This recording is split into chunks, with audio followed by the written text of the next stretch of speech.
Vous le savez, le transport aérien est également très impacté par cette crise. Depuis le 1er avril, plus aucun avion n'atterrit ni ne décolle de l'aéroport d'Orly, près de Paris. Une situation exceptionnelle qui permet aux riverains de redécouvrir quelques plaisirs simples de la vie, comme dîner dans le jardin sans le bruit des réacteurs ou travailler dans son bureau, la fenêtre ouverte.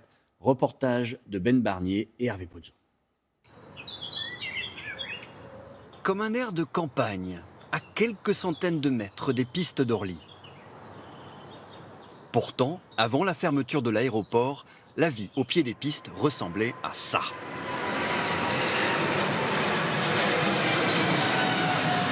Cette image tournée avant l'arrêt du trafic, nous l'avons montrée à ce riverain.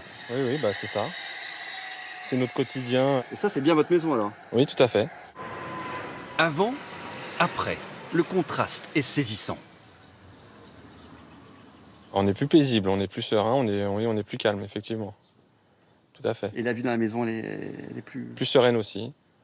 On n'est pas obligé d'attendre que l'avion passe pour finir une phrase. Dans cet autre foyer, on retrouve les joies simples d'un repas en extérieur. À la tienne, au calme et au soleil. En période de pointe, un avion survole leur pavillon toutes les 2 minutes. On vit une période exceptionnelle.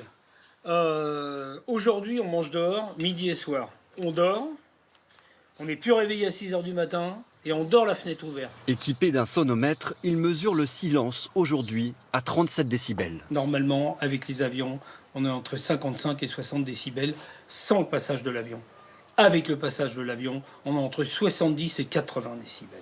Des décibels qui volent jusqu'à 3 ans de vie en bonne santé aux riverains d'Orly selon les scientifiques.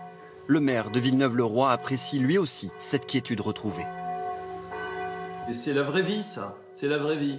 Entendre le clocher, c'est la vraie vie. Exactement. Les fenêtres ouvertes. Les fenêtres ouvertes, en plus il fait beau. Les compagnies aériennes, quant à elles, font pression pour qu'Orly reprenne son activité dès le 26 juin.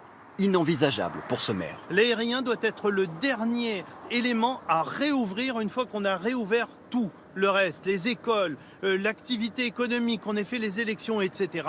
Et il n'est pas normal que l'aérien, par lequel le virus est arrivé, réouvre parmi les premiers. En attendant un arbitrage du gouvernement, les riverains profitent de ce qui est peut-être leur dernier mois de tranquillité.